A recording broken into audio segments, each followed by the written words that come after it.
Ao vivo na sua tela, Ícaro Novaes, que vai trazer pra gente a história do Tonho de Dedé.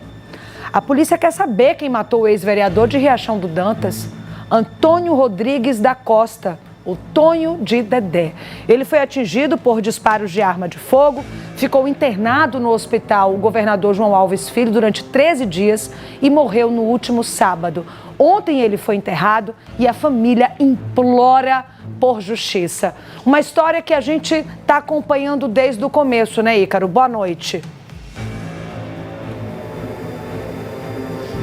Boa noite, Mariana. É isso mesmo. Na semana passada, aqui mesmo no Cidade Alerta, a gente foi até o Hospital de Urgência de Sergipe, onde os familiares estavam acompanhando aí, né, a recuperação desse idoso. Lembrando que o crime aconteceu no dia 8 deste mês.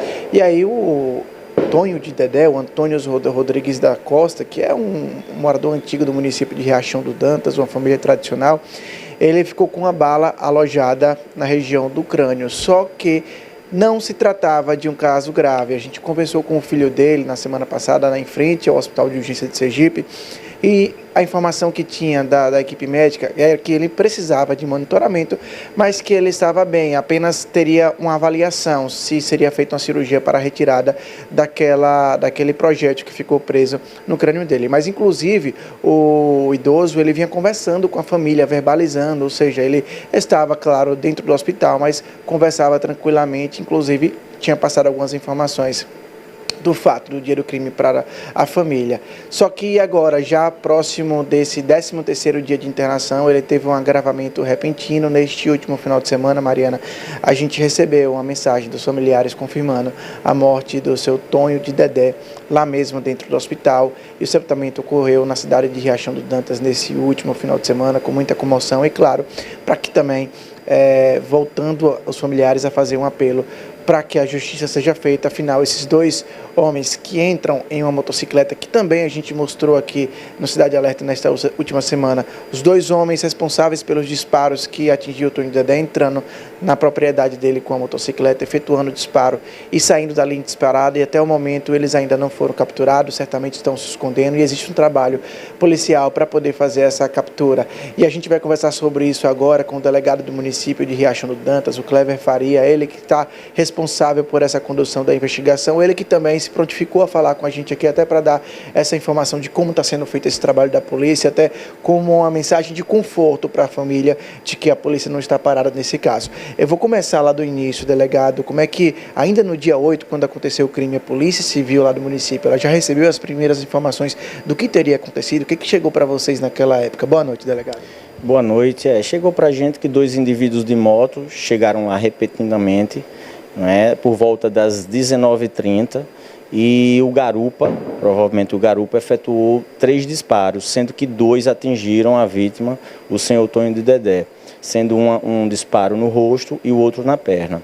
E as primeiras informações foram colhidas pela delegacia plantonista, já que o fato ocorreu no domingo, e aí na segunda nós iniciamos as investigações com a oitiva de diversas testemunhas, tivemos acesso também a algumas filmagens e um projétil também que ficou no local ao ser a vítima ser atingida, e esse projétil ele varou, o corpo da vítima, e ficou no local, que a gente também vai fazer a perícia para analisar o calibre e identificar de onde esse disparo ocorreu. Agora, com essas informações do crime, do fato da tentativa de homicídio ali, foi que a polícia também tomou conhecimento que horas antes teve uma confusão generalizada ali também. Dessa confusão teria se gerado esse outro crime, que foi a tentativa de homicídio. O que aconteceu antes ali naquela mesma região ali? 2 horas antes dessa tentativa de homicídio, que agora virou um homicídio consumado em razão da morte do seu Tonho de Dedé há 2 dias, antes teve essa discussão entre a vítima e 2 indivíduos que estavam espancando um outro cidadão. E o Tonho de Dedé interveio nessa situação, para que não fosse feito mais uma morte ali naquele local. E aí, diante disso, houve uma discussão, nós identificamos os outros indivíduos que estavam agredindo um cidadão com o nome de Gilberto, os indivíduos Tadeu e o irmão adolescente, e eles prestaram depoimento, confirmaram que realmente estavam agredindo o Gilberto por uma questão, uma desavença ali entre eles, e o Tonho de Dedé entrou na situação para prestar socorro sem saber, na verdade, o que estava acontecendo, movido por empatia e por altruísmo, né? Então foi uma situação que ele tentou evitar um mal maior e entrou em discussão e depois voltou para casa. 2 horas depois foi que chegaram 2 indivíduos numa moto com capacete, blusões, e aí, sem falar nada, repetidamente efetuaram esses 3 disparos. A gente colheu depoimentos do Tadeu e do irmão adolescente. Eles negaram envolvimento no homicídio de Tonho e Dedé, mas confirmaram que estavam agredindo o Gilberto 2 horas antes do homicídio em detrimento do Tonho e Dedé. Eu vou até recapitular na entrevista que a gente teve com o filho do Tonho de Dedé na semana passada. Ele de fato confirmou essa história e ele falou que o pai dele se viu numa situação em que a pessoa que estava sendo agredida ali correu para próximo da propriedade dele e ele tentou ali de certa forma intervir para que não se concretizasse de fato numa morte ali, porque os irmãos estavam muito agressivos naquele momento e aí ele se sentiu na obrigação, independente de saber qual era o motivo daquela confusão ali, ele tentou intervir e aí achou que teria acabado ali. Foi quando, mais tarde, horas depois, a gente mostrou também nas imagens, esses homens de moto chegaram na propriedade dele e de fato efetuaram esses disparos.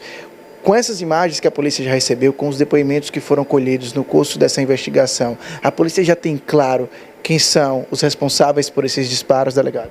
Tem 15 dias, né, que nós estamos nessa investigação e a gente já tem uma linha de investigação bastante concreta e espera que antes do prazo legal de 30 dias a gente dê uma resposta que todos esperam, com a identificação de todos os envolvidos nesse crime bárbaro e também com a respectiva prisão. Hoje, qual é o passo atual, assim, já existem buscas pelos suspeitos que vocês têm ou precisa de uma autorização judicial? Como é que está nesse sentido, assim, em relação ao que vocês desenharam na investigação? A gente está aguardando alguns pronunciamentos judiciais, né? A gente precisa, que são sigilosos e não podemos adiantar aqui para não atrapalhar as investigações, mas acreditamos que o desfecho que todos esperam vai ser dado, essa resposta, e a gente em breve estará revelando toda a conclusão do procedimento policial.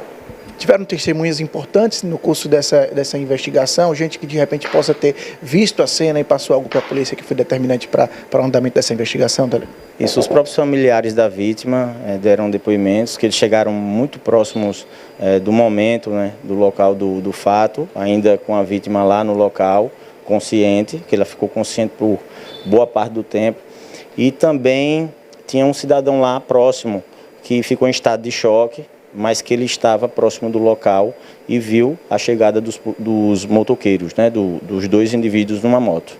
Um detalhe importante que a gente percebe nas imagens que a gente mostrou, inclusive, e a gente conversou sobre elas aqui, é que esses homens que chegam numa moto, eles entram repentinamente ali naquela propriedade e eles encontram, inclusive, o Tonho de Dedé em um momento ali que parecia ser uma rotina, né? Por essas circunstâncias, se tratam de criminosos que conhecia aquela rotina do Tonho de Dedé e de repente possa ter aproveitado aquele momento para pegar ele desprevenido?